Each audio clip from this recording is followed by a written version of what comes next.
Innal hamdalillah nahmaduhu wa nasta'inuhu wa nastaghfiruh wa na'udzu billahi min shururi anfusina wa min sayyiati a'malina may yahdihillahu fala mudilla lahu wa may yudlil fala hadiya lahu wa asyhadu an la ilaha illallah wahdahu la syarika lahu wa asyhadu anna Muhammadan abduhu wa rasuluh.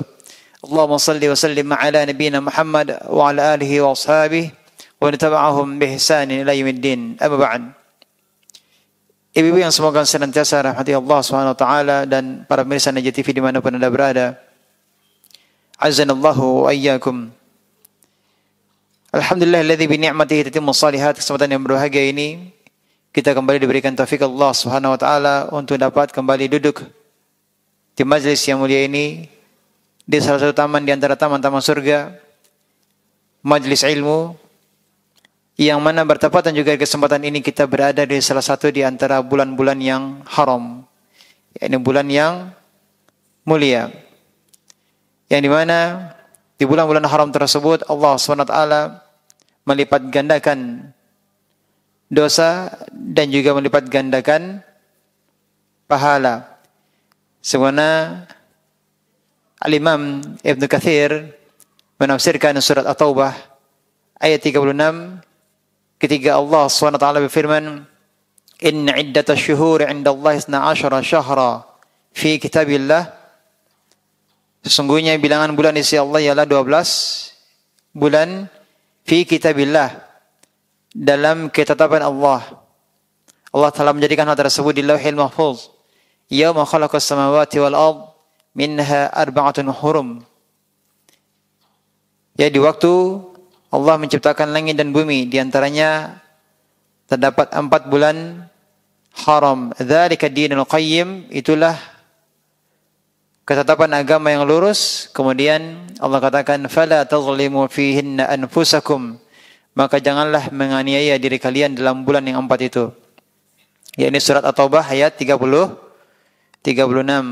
Kemudian Al-Imam Ibnu Katsir di antara tafsirnya ketika menjelaskan tentang ayat ini, beliau menjelaskan bahwasanya wa ja'ala dzanba fiha a'zam.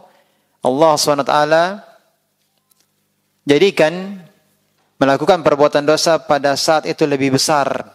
Wal amal salihah wal ajra a'zam. Sedangkan beramal saleh diberi pahala lebih besar juga. Dan kita berada di salah satu bulan haram yang 4, yakni berada di bulan Dzulqa'dah. Setelah Dzulqa'dah ada Dzulhijjah. Setelah Dzulhijjah ada Al-Muharram. Ada Al-Muharram. Dalam bahasa Arab ada Al-Muharram. Kalau bahasa kita bahasa Indonesia Muharram. Nah, ini adalah 3 bulan haram yang berturut-turut, dan yang satu yang terpisah adalah bulan Rajab. Maka kita berdoa kepada Allah SWT, semoga Allah berikan kita taufik untuk bisa memperbanyak amal saleh yang dengannya Allah jadikan sebagai pemberat timbangan kebaikan kita di akhirat kelak. Allah jadikan bulan-bulan yang mulia ini sebagai kesempatan untuk kita terus memperbanyak amal saleh kita, memperberat timbangan kebaikan kita. Akan tetapi di satu sisi, bagi siapa yang tidak menyadari akan keutamaan bulan-bulan haram ini, malah justru dia bermaksiat, malah ini adalah merupakan menjadi bumerang baginya, bukan kebaikan yang bertambah, akan tetapi timbangan keburukannya yang akan semakin berat, karena maksiat, dosa-dosa dilipat gandakan di bulan-bulan haram. Terlebih lagi bulan Dzulqa'dah, banyak yang melalaikannya. Dan akan tetapi kalau bulan Dzulhijjah, banyak orang yang menyadari itu adalah bulan haram, ya. Dikarenakan ada dalil-dalil khusus yang menyebutkan tentang keutamaan bulan Dzulhijjah dan juga bulan Muharram. Ya, akan tetapi bulan Dzulqa'dah banyak orang yang melalaikannya. Pada bulan Dzulqa'dah ini adalah termasuk di antara bulan-bulan yang haram, yang mana dosa dilipat gandakan dan pahala dilipat gandakan. Demikian juga hadirnya kita di majelis ilmu ini, pahalanya tidak sama dengan ketika majelis ilmu kita berada di bulan Syawal umpamanya. Ya, bulan Syawal tidak termasuk bulan haram. Di kesempatan ini pahalanya lebih besar. Maka semoga Allah berikan kita taufik untuk bisa menyadari dan menggunakan kesempatan dengan baik. Ibu-ibu yang semoga senantiasa rahmati Allah Subhanahu wa taala, di kesempatan yang mulia ini kita akan mengulang satu surat yang telah pernah kita pelajari. Kita akan mengambil faedah kembali, memurajah, mengulang kembali. Ya, kita mengulang-ulang agar lebih kuat ya ilmu yang telah kita pelajari, dan pelajaran itu ketika semakin diulang dia akan semakin memberikan faedah dengan izin Allah SWT. Ya, satu pelajaran kita ulang-ulang, maka insyaallah taala ada saja di setiap pembahasan itu, di setiap pengulangan itu akan ada saja faedah-faedah yang Allah bukakan untuk kita. Maka sebelum kita mulai pembelajaran, kita berdoa kepada Allah SWT, dan kita terus berdoa agar kita dibukakan. Allah maftah, ya Allah bukakan. Ya, bukakan pintu ilmumu, bukakan pintu untuk dapat kita memahami, ya, memahami agama ini dengan sebaik mungkin. Maka kita terus berdoa kepada Allah SWT. Ya Allah bukakan, ya bukakan agar kita bisa memahami, dan tidak hanya sekadar memahami, lebih penting dari itu adalah kita bisa mengamalkan dan juga kita mendakwahkan apa yang telah kita ilmui. Surat yang kami maksud adalah surat Al-Kautsar. Surat Al-Kautsar, surat yang pendek, terdiri dari 3 ayat, dan kebanyakan kita telah menghafal surat ini. Akan tetapi banyak sekali faedah-faedah, pelajaran-pelajaran yang dapat kita ambil dari surat yang mulia ini. Pada pertemuan yang lalu sudah kita bahas, sudah kita sebutkan. Sekali lagi ini adalah untuk kembali kita murajaah, ya, bukan pelajaran yang baru. Mudah-mudahan kita ya dapat mengambil faedah-faedah pelajaran-pelajaran dari surat ini. Ini Al-Kautsar, apa artinya Al-Kautsar, Bu? Apa yang maksud dengan Al-Kautsar?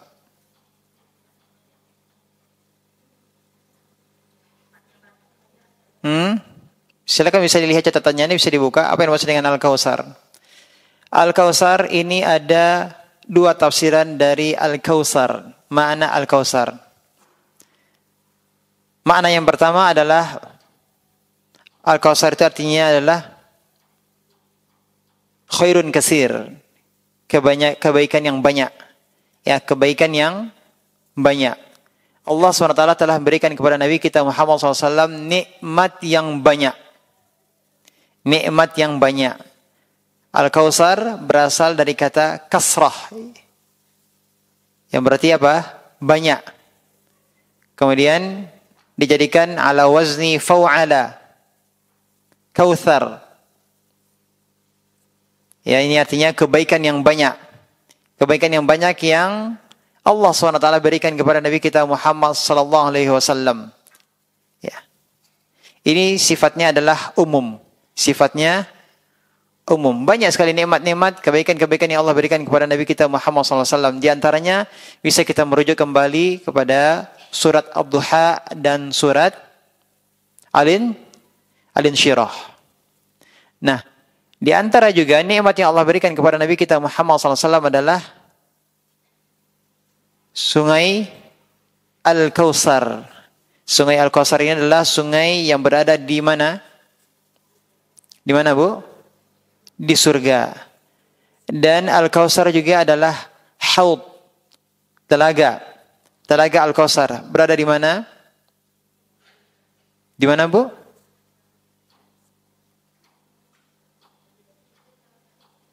Sungai Al-Kautsar berada di surga. Telaga Al-Kautsar di mana?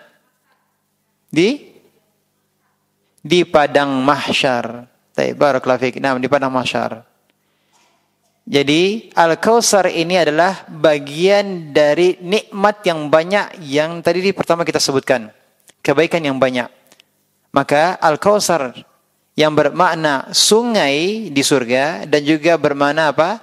Telaga Al-Kautsar di padang mahsyar, ini adalah nama khusus di antara sekian banyak nikmat yang Allah berikan kepada Nabi kita Muhammad SAW. Berarti Al-Kautsar ini mencakup nikmat yang umum dan nikmat yang khusus.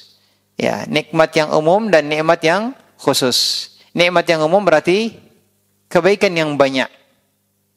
Tapi kalau kebaikan yang atau nikmat yang khusus tadi, apa Bu? Al-Kautsar berarti sungai Al-Kautsar yang berada di surga, atau bermakna juga telaga Al-Kautsar yang berada di padang mahsyar. Maka Al-Kautsar kebaikan yang banyak, ya khair kasir, ya kebaikan yang banyak. Ini artinya maknanya adalah umum. Maka kalau kita mendapati terjemahan inna a'tainakal kautsar, apa artinya? Inna sesungguhnya kami a'tainaka telah memberikan kepadamu. Ya, a'tainaka telah memberikan kepadamu al-kautsar, diterjemahkan dengan apa? Nikmat yang banyak. Ini adalah pengertian yang umum. Kalau pengertian yang khusus adalah sungai Al-Kautsar atau telaga Al-Kautsar. Nah, dan di antara tafsiran berkenaan dengan nama Al-Kautsar ini sebenarnya banyak. Ya, di antaranya bahwa Al-Kautsar itu tadi sudah kita sebutkan adalah sungai di surga. Ada yang menafsirkan dengan tadi artinya nikmat kebaikan yang banyak. Ya, ada juga yang mengatakan berpendapat Al-Kautsar adalah ilmu dan Al-Quran. Ada yang berpendapat Al-Kautsar artinya kenabian. Ya, ada yang mengatakan telaga. Ada yang mengatakan, ada menafsirkan a'tainakal kautsar telah berikan kepadamu pengikut dan umat yang banyak. Nah, ini diantara penafsiran makna Al-Kautsar. Ya. Berarti di sini adalah nikmat yang banyak yang telah Allah berikan kepada Nabi kita Muhammad SAW. Dan pendapat kedua, pendapat yang berarti makna secara khusus, ya, Al-Kautsar adalah sungai di surga. Ya, dan juga bermakna telaga Nabi SAW, yakni telaga Al-Kautsar. Nah, berkaitan dengan ini hadis Nabi SAW sebab turunnya surat Al-Kautsar, dari Anas dia berkata bahwa suatu ketika Rasulullah SAW berada di sisi kami dan beliau dalam keadaan tidur, tapi tidur yang ringan, tidur yang tidak nyenyak. Kemudian setelah itu Rasulullah SAW mengangkat kepala dan tersenyum. Maka kami bertanya, mengapa engkau tertawa wahai Rasulullah? Maka beliau mengatakan, baru saja turun kepadaku suatu surat. Lalu Rasulullah SAW membacakan, Bismillahirrahmanirrahim. Inna a'tainakal kautsar. Fasalli li rabbika wanhar. Inna syani'aka huwal abtar. Bismillahirrahmanirrahim, dengan menyebut nama Allah yang Maha Pengasih lagi Maha Penyayang. Inna a'tainakal kautsar, sesungguhnya kami telah memberikan kepadamu al-kautsar, nikmat yang banyak. Fasalli li rabbika wanhar, maka salli, dirikanlah salat, li rabbika, karena Rabbmu, wanhar, dan berkurbanlah. Inna syani'aka huwal abtar, sesungguhnya orang yang membencimu, huwal abtar, dialah yang terputus. Kemudian Rasulullah bertanya, tahukah kalian apa itu Al-Kautsar? Mereka mengatakan, ini para sahabat, Allah wa Rasuluhu a'lam, Allah dan Rasulnya yang lebih mengetahui. Maka kemudian Rasulullah menjelaskan bahwa Al-Kautsar itu adalah fa'innahu nahrun wa'adanihi Rabbi Azza wa Jal. Al-Kautsar itu adalah sungai yang dijanjikan oleh Rabbku Azza wa Jal. Alaihi khairun kasir. Sungai tersebut memiliki kebaikan yang banyak. Ya, sungai Al-Kautsar itu memiliki kebaikan yang banyak. Kemudian Rasulullah juga menjelaskan, huwa haudun taridu alaihi ummati yaumal qiyamah. Al-Kautsar itu adalah telaga yang nanti akan didatangi oleh umatku pada hari kiamat. Jadi di sini Rasulullah menjelaskan bahwa Al-Kautsar itu adalah sungai di surga. Dan Rasulullah juga menjelaskan apa? Itu adalah haudun, telaga yang akan didatangi oleh umat Muhammad sallallahu alaihi wasallam pada hari kiamat. Berarti di mana? Di padang mahsyar. Lalu Rasulullah SAW jelaskan, aniyatuhu adadun nujum. Bejana atau gelas di telaga Al-Kautsar tersebut sejumlah bintang di langit. Fayukhtalajul abdu minhum faqul rabbi innahu min ummati. Namun ternyata tidak semua umat Nabi Muhammad SAW dapat minum dari telaga Al-Kautsar itu. Ada sebagian hamba yang tidak minum dari telaga tersebut. Fayaqul ma tadri ma ahdatsat ba'dak. Allah firman, tidaklah engkau tahu bahwa yang mereka telah lakukan, ya ini mereka mengada-ada amalan sesudahmu. Engkau tidak mengetahui bahwasanya mereka telah mengada-ada amalan sesudahmu. Hadis riwayat Muslim. Maksudnya apa, Bu? Membuat-buat ibadah. Ia membuat amalan. Ia menyerupai amalan yang disyariatkan oleh Allah SWT, menyerupai, tapi tidak pernah diajarkan ataupun dicontohkan oleh Rasulullah SAW, dan juga tidak pernah diketahui oleh para sahabat murid-murid Nabi SAW. Maka hadis ini menunjukkan bahwa Al-Kautsar itu apa? Telaga Nabi SAW. Ya, telaga Nabi SAW. Telaga ini dinamakan Al-Kautsar, ya, dinamakan Al-Kautsar karena sumber airnya berasal dari sungai Al-Kautsar. Yang di mana tadi, Bu? Yang di surga. Jadi telaga yang di padang mahsyar tersebut dinamakan juga Al-Kautsar. Apa sebabnya? Sumber airnya dari sungai Al-Kautsar yang di surga. Inilah yang dijelaskan Al-Imam Ibnu Hajar Al-Asqalani rahimahullah ta'ala dalam kitab Fathul Bari. Ya, dinamakan telaga Nabi itu adalah Al-Kautsar karena airnya berasal dari sungai Al-Kautsar di surga.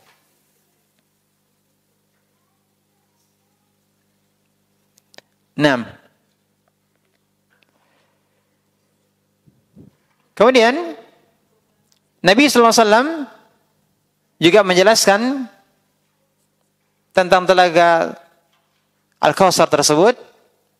Ma'uhu ashaddu bayadan minal laban wa ahla minal asal. Airnya lebih putih dari susu dan lebih manis dari madu. Nah, ini di antara sifat dari telaga Al-Kautsar tersebut. Dan juga Nabi mengatakan, man syariba minhu lam yazma. Barang siapa yang minum airnya, maka dia tidak akan merasa haus.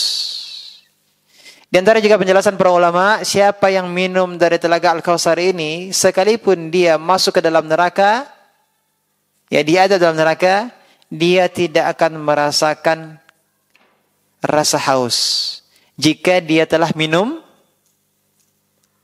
air dari telaga Al-Kautsar. Ini di antara keutamaan telaga Al-Kautsar tersebut. Telaga Al-Kautsar yang dijaga oleh Nabi SAW. Ya, telaga yang dijaga oleh Nabi SAW. Dan beliaulah yang memberikan minum tersebut. Ya, putih airnya. Lebih putih daripada putih susu.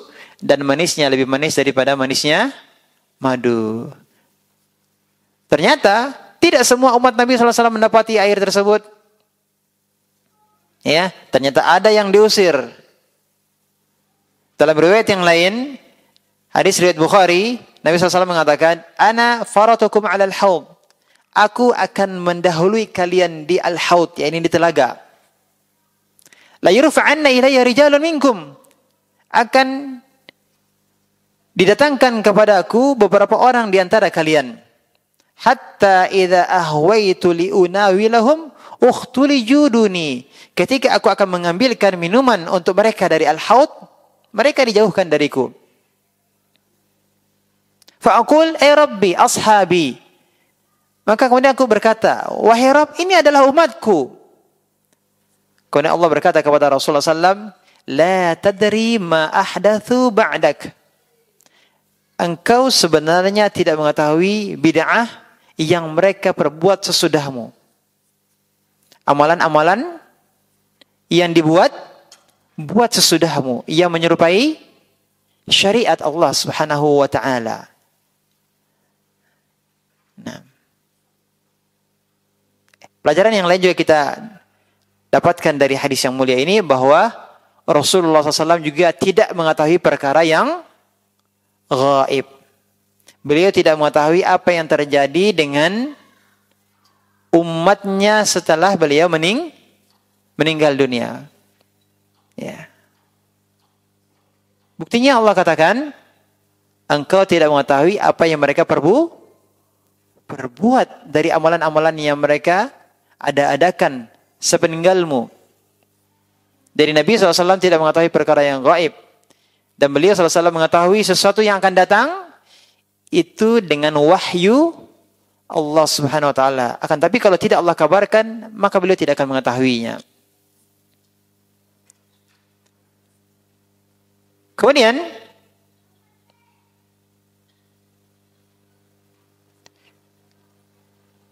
fasalli li rabbika wanhar. Ayat yang kedua, maka laksanakanlah, dirikanlah salat li rabbika, karena Rabbmu, wanhar, dan berkurbanlah sebagai ibadah dan untuk mendekatkan diri kepada Allah Subhanahu wa taala. Di sini Allah memerintahkan kepada Nabi kita Muhammad sallallahu alaihi wasallam salat dan berkurbanlah. Nah, kita sekarang berada di bulan Dzulqa'dah. Tidak lama lagi kita akan memasuki bulan Dzulhijjah. Tanggal 10 Dzulhijjah di antara yang disyaratkan adalah apa, Bu? Berkurban. Sudah bersiap untuk berkurban, Bu? 10 Dzulhijjah? Ya. Dan hewan kurban tersebut juga bisa disembelih pada ayyamut tasyrik, 11, 12, dan 13 Dzulhijjah. Akan tetapi yang lebih utama adalah menyembelihnya di kapan, Bu? Di tanggal 10 Dzulhijjah. Ya, pahalanya berbeda, ya. Pahalanya berbeda ketika kita berkurban atau menyembelihnya di tanggal 10 dibandingkan dengan 11, 12, dan atau 13 Dzulhijjah. Nah, di sini dalam ayat ini Allah katakan salat dan menyembelih. Kedua ibadah yang agung. Sering Allah menggandengkan dua ibadah ini, ibadah salat dan ibadah kurban. Baik salat maupun kurban ini adalah apa? Merupakan bukti tauhid. Bukti tauhid. Sebagaimana juga Allah berfirman dalam ayat yang lain dari surat Al-An'am ayat 162, "Inna salati wa nusuki wa mahyaya wa mamati lillahi rabbil alamin." Sesungguhnya salati, salatku, wa nusuki, dan ibadahku, wa mahyaya, dan hidupku, wa mati, dan matiku, lillahi rabbil alamin, hanya untuk Allah Rabbul alamin. Surat apa? Al-An'am ayat 162. Jadi seakan-akan dengan ayat ini Allah ingin mengatakan, wahai Rasul, katakan kepada orang-orang musyrikin, inna salati wa nusuki, sesungguhnya salat dan nusukku. Apa yang dimaksud dengan nusuk? Ibadah. Apa yang dimaksud dengan ibadah dalam ayat ini? Maksudnya adalah sembelihanku. Ya, karena an-nusuk itu adalah bentuk jamak dari kata an-nasikah. Bentuk jamak dari kata an-nasikah yang berarti sembelihan. Dan pendapat lain mengatakan an-nusuk itu maknanya adalah ibadah. Ya, tafsiran lain mengatakan bahwa an-nusuk itu maknanya adalah ibadah. Tapi an-nusuk ini adalah bentuk jamak dari an-nasikah yang berarti sembelihan. Maka inna salati wa nusuki, salatku dan sembelihanku hanya untuk Allah tabaraka taala, bukan untuk berhala, bukan untuk orang yang sudah meninggal, bukan untuk jin, bukan untuk sembahan-sembahan selain Allah, dan bukan dengan ketika menyembelihnya bukan dengan nama selain Allah.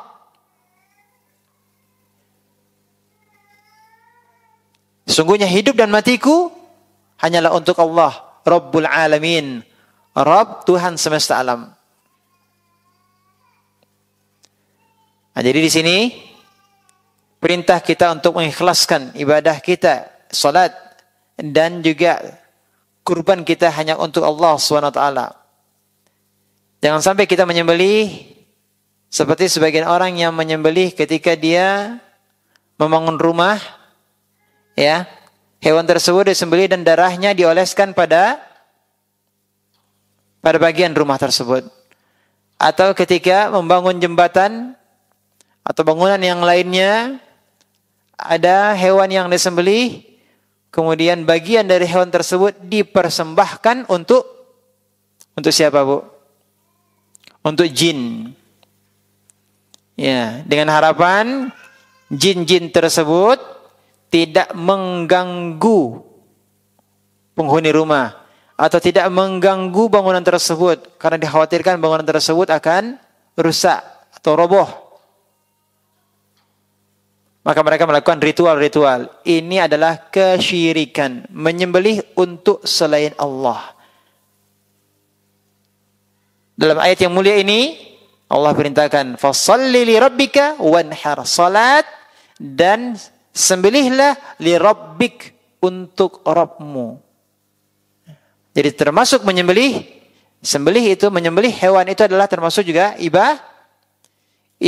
Ketika kita menyembelihnya kita ucapkan bismillah dengan menyebut nama Allah. Tidak boleh kita menyembelih dengan selain nama Allah. Demikian juga berkurban. Kurban itu adalah semata-mata kita mengharapkan pahala dari Allah SWT, mengharapkan ridhonya. Bukan karena tidak enak, bukan karena terpaksa, bukan karena status dan yang semisalnya, tetapi hanya karena Allah tabaraka wa ta'ala. Ya. Yang akan sampai dari kurban tersebut adalah apa, Bu? Yang diperuntukkan bagi Allah tabaraka wa ta'ala saja. Ya. Ini terkait dengan ayat tadi Al-An'am 162 yang semakna dengan surat Al-Kautsar, fashalli li rabbika wanhar. Oleh karenanya, karena menyembelih untuk selain Allah itu adalah kesyirikan, maka Rasulullah mengingatkan, la'anallahu man dzabaha li ghairillah. Allah melaknat siapa yang menyembelih untuk selain Allah. Hadis riwayat Ahmad.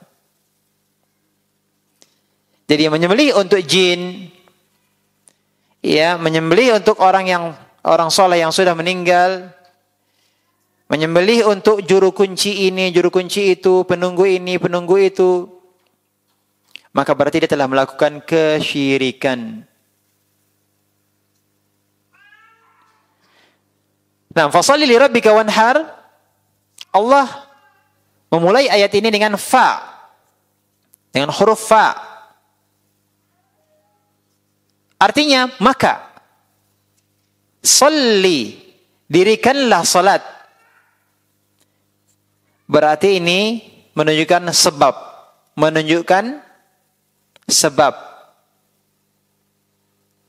Jadi maknanya adalah, wahai Rasulullah, karena engkau telah diberikan Al-Kautsar, ini yang terdapat pada ayat yang pertama, karena engkau telah diberikan Al-Kautsar, nikmat yang banyak. Di antara nikmat tersebut apa? Al-Kautsar, sungai Al-Kautsar di surga, dan telaga Al-Kautsar di padang mahsyar. Ini di antara nikmat yang Allah berikan kepada Nabi kita Muhammad SAW. Oleh karenanya, maka shalli li rabbika wanhar, salatlah dan menyembelihlah untuk Allah. Ini menunjukkan bahwa salat dan menyembelih adalah bukti terbesar, ya, bentuk syukur kepada Allah Subhanahu wa taala. Salat dan menyembelih adalah bentuk syukur kepada Allah Subhanahu wa taala.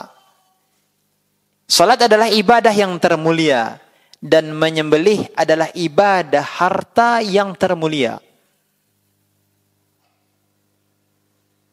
Dan Nabi SAW bersungguh-sungguh dengan salatnya, termasuk juga dengan kurbannya. Buktinya apa? Di antaranya haji wada'. Berapa ekor unta yang dikurbankan oleh Rasulullah SAW? 100 ekor unta. Silakan cek, Bu, berapa harga satu ekor unta? Mana yang lebih mahal dengan sapi, Bu? Kalikan 100. Berapa nominalnya itu, Bu?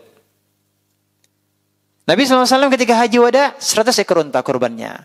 Dan 63 ekor dari 100 ekor unta tersebut beliau sendiri yang menyembelihnya dengan tangan beliau. Masya Allah. Menyembelih 63 ekor unta. Ini juga menunjukkan kuatnya fisik Rasulullah SAW. Nah, selain kuatnya ibadah Nabi kita Muhammad SAW, 100 ekor unta kurbannya. Pelajaran yang lainnya adalah Allah memerintahkan, ya, untuk menggabung kedua ibadah ini, salat dan kurban. Dua ibadah ini menunjukkan ketawaduan seseorang. Juga menunjukkan besarnya rasa butuhnya kepada Allah. Juga menunjukkan keyakinannya yang kuat. Juga menunjukkan husnuzon, prasangka baiknya kepada Allah SWT yang kuat, bahwa Allah akan memberi ganti yang lebih baik.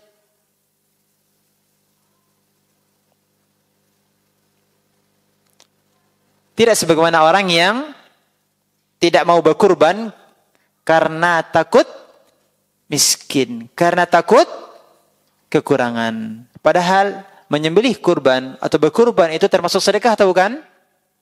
Sedekah. Dan hadis Nabi yang sering kita ulang-ulang dan kita sebut-sebut adalah apa? Ma naqasa shadaqatun min mal. Sedekah sedikit pun tidak akan mengurangi harta. Jadi berkurban itu juga termasuk apa? Sedekah. Jadi orang yang salat, dia juga berkurban, berarti dia memiliki prasangka yang baik kepada Allah Subhanahu wa taala.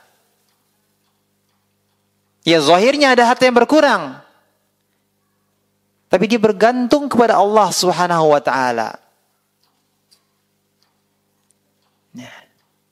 Dia tidak akan merasa khawatir dengan bersedekah, dengan berkurban. Pelajaran yang lainnya adalah ketika Allah SWT menjanjikan Nabi kita SAW dengan sungai Al-Kautsar, sepertinya Allah ingin mengatakan kepada Nabi kita Muhammad SAW, wahai Rasulullah, janganlah engkau bersedih.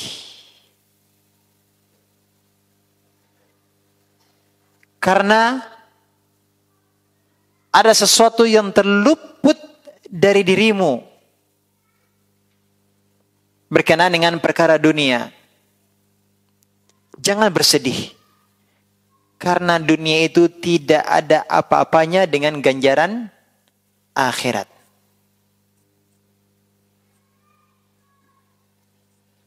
Allah menjanjikan apa?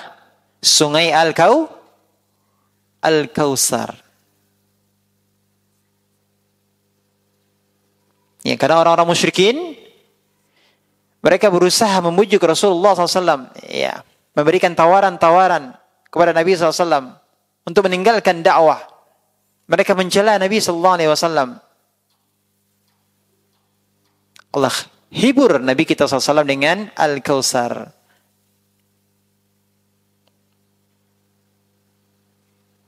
Dan termasuk juga adalah Nabi kita SAW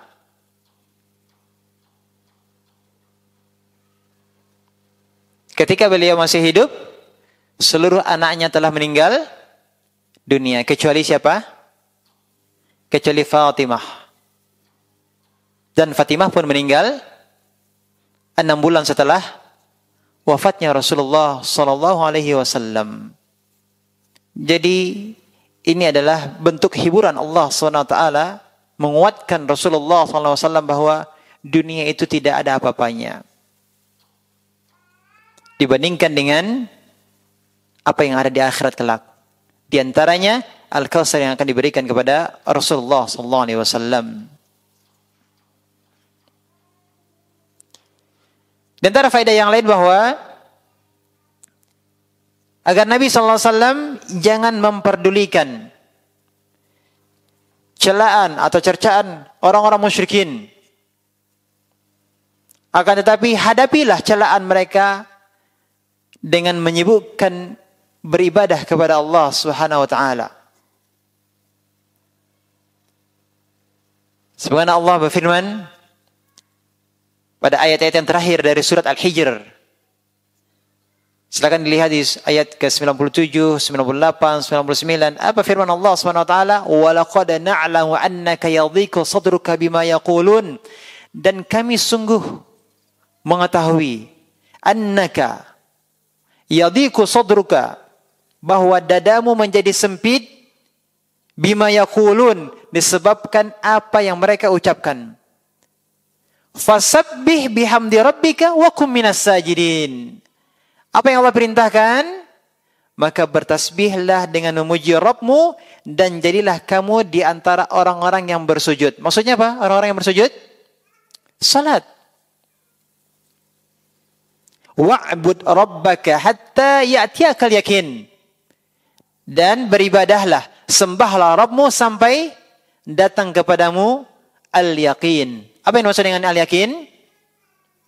Yang diyakini, apa itu? Al-maut. Maksudnya adalah ajal. Yang pasti datangnya. Artinya ini perintah untuk terus beribadah kepada Allah sampai datang kematian. Di antara faedahnya apa, Bu? Ada orang yang mencela kita, mencerca kita, dikarenakan kita berusaha menjadi seorang yang soleh atau solehah, kita bertakwa kepada Allah Subhanahu wa taala. Ada orang yang mencibir kita, yang tidak suka dengan usaha kita untuk mensolehkan diri untuk menjadi seorang yang wanita bertakwa. Ya, ada saja celaan-celaan tersebut. Ada sikap-sikap orang yang bisa jadi itu berada di sekitar kita yang tidak suka dengan perubahan kita yang ingin menjadi lebih baik, lebih bertakwa kepada Allah Subhanahu wa taala. Sebagaimana Nabi sallallahu alaihi wasallam diperintahkan untuk tidak memperdulikan hal tersebut, sibukkan diri dengan apa? Dengan bertasbih kepada Allah Subhanahu wa taala. Sibukkan diri dengan apa? Dengan salat. Abaikan celaan-celaan tersebut. Tidak akan membahayakan celaan orang-orang yang mencelamu. Ya. Ketika Allah SWT menakdirkan kita tidak akan tertimpa suatu keburukan dari seseorang, apakah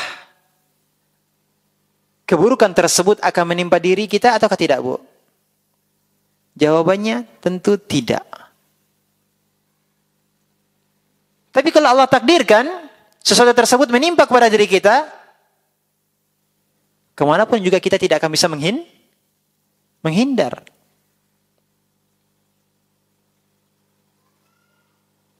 Oleh karenanya kita terus bergantung kepada Allah SWT, meminta kepada Allah kebaikan. Dan juga kita minta kepada Allah perlindungan dari segala keburukan. Artinya sibukkan diri dengan ibadah.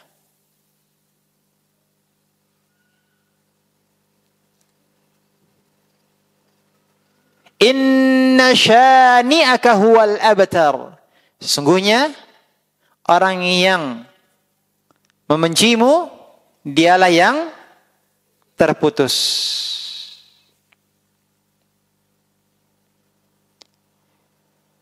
Maksudnya apa? Sebenarnya disebutkan dalam suatu riwayat bahwa ketika Ibrahim, anak laki-laki dari Rasulullah SAW, Ibrahim wafat, berada di pangkuan beliau sallallahu alaihi wasallam, maka kaum Quraisy berkata, sekarang Muhammad menjadi abtar, menjadi seorang yang terputus. Maksudnya terputus apa, Bu? Terputus keturunannya.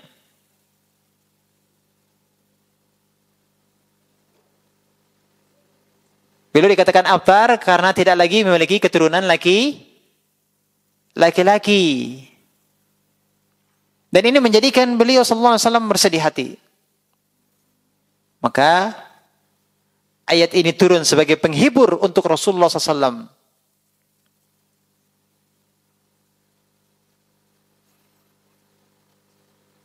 Ya.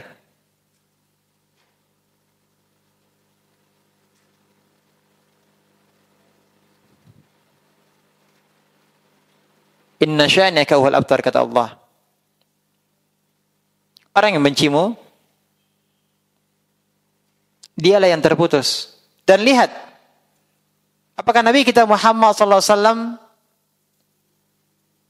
dengan tidak memiliki keturunan laki-laki kemudian beliau selesai dakwahnya? Tidak. Dengan tidak memiliki anak laki-laki yang akan meneruskan dakwahnya tersebut, akan selesai urusannya? Tidak. Akan tapi Allah katakan, merekalah yang mencela, merekalah yang terputus. Dan lihatlah bagaimana nama Nabi kita Muhammad SAW, nama beliau senantiasa disebut-sebut.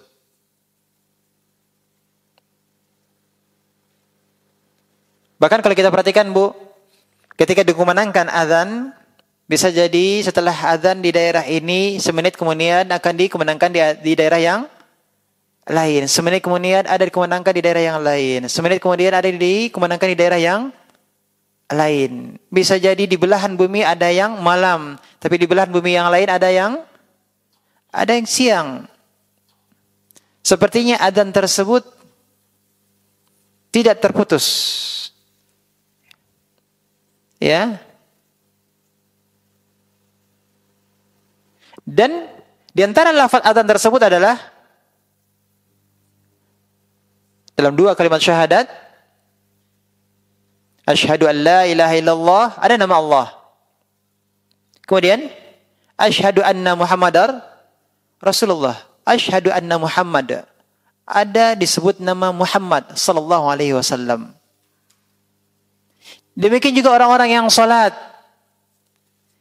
menyebut nama Nabi kita Muhammad SAW ketika duduk tahiyat. Lihat, Nabi kita Muhammad SAW terus nama beliau disebut-sebut. Dan demikian juga orang-orang yang bersalawat menyebut nama beliau. Bahkan tidak putusnya, ini dikatakan tadi, tidak putus orang-orang menyebut nama Nabi kita Muhammad SAW. Ya, umat beliau tidak putusnya, berhentinya menyebut nama beliau.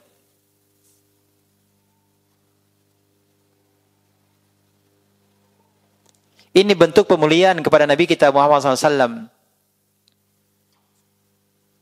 Adapun orang-orang yang mencela Nabi kita Muhammad SAW, bagaimana nasibnya? Hilang.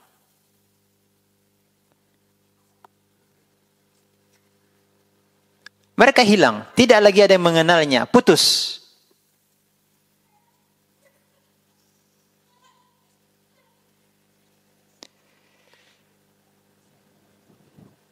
Jadi kata Syekh Muhammad bin Shalih Al-Utsaimin rahimahullah taala, surat ini penjelasan mengenai nikmat yang diberikan oleh Allah SWT kepada Rasulnya sallallahu alaihi wasallam, yaitu karunia kebaikan yang banyak.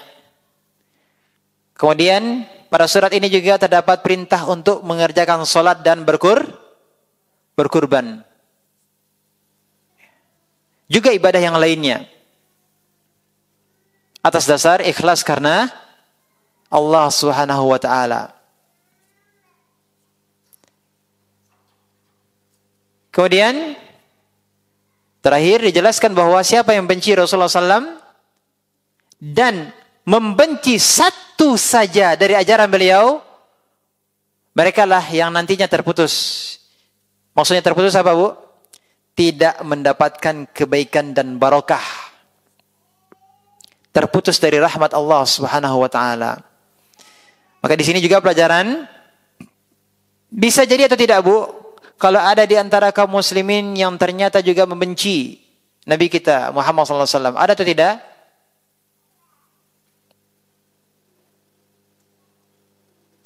Mungkin kalau membenci, kalau dia seorang muslim, bukan seorang munafik, dia seorang muslim, bukan munafik,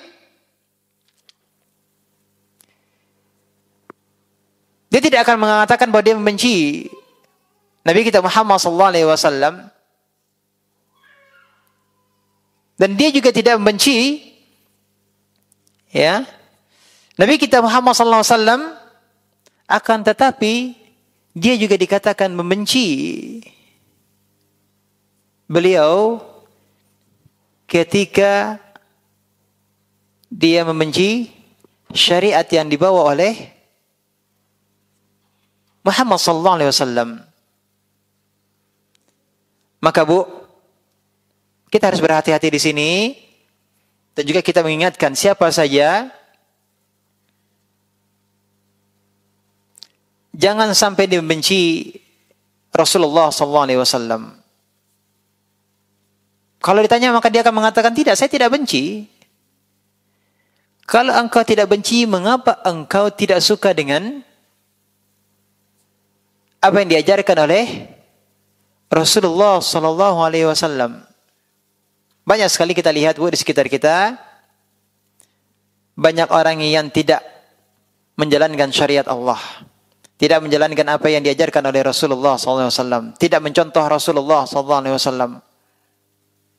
Ya.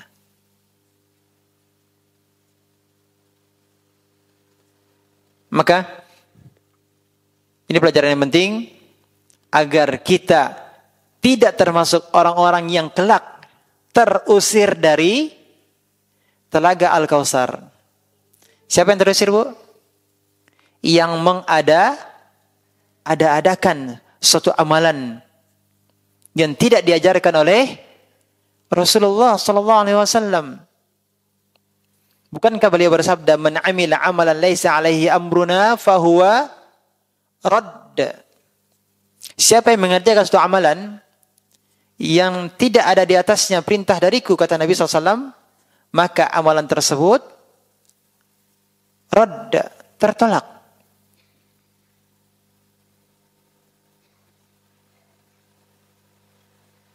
Nah, dan dia juga selain tidak akan mendapatkan Telaga Al-Kautsarnya Rasulullah SAW, ya, bisa jadi dia termasuk orang yang terputus, ya. Tergantung sejauh mana, sebesar apa kebenciannya, ketidaksukaannya terhadap syariat yang disampaikan oleh Muhammad Rasulullah sallallahu alaihi wasallam. Demikian singkatnya yang dapat kami sampaikan. Pelajaran kita, pengulangan kembali dari surah Al-Kautsar. Mudah-mudahan menambah keimanan kita, ya, menambah semangat kita untuk bertakwa, beribadah kepada Allah SWT, mengikhlaskan ibadah kita hanya untuk Allah Tabaraka wa Ta'ala. Dan demikian juga dalam waktu yang dekat kita akan memasuki juga bulan Dzulhijjah, yang dimana bulan Dzulhijjah ini adalah termasuk bulan haram. Terlebih lagi ada dalil yang khusus menyebutkan tentang keutamaan 1 sampai dengan 10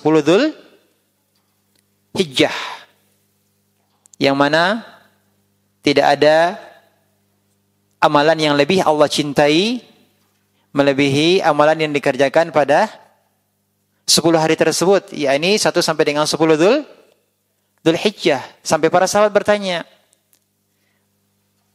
wala jihad fi sabilillah, jika tidak jihad fi sabilillah juga masih kalah keutamaannya dari amal yang dikerjakan di 10 hari tersebut, yakni 1 sampai 10 Dzulhijjah. Rasulullah SAW mengiyakannya, kecuali jika dia pergi berjuang jihad fi sabilillah, kemudian setelah itu tidak lagi kembali membawa harta dan jiwanya. Artinya dia apa? Terbunuh mati syahid. Nah, barulah ini lebih utama. Akan tetapi kalau dia pergi berjihad fi sabilillah, ya, kemudian dia menang kembali dengan selamat, membawa harta rampasan, masih lebih besar, lebih utamanya apa, Bu? Amalan yang dikerjakan di 10 awal Dzulhijjah. Termasuk diantaranya yang disyariatkan adalah berkurban di tanggal 10 Dzulhijjah.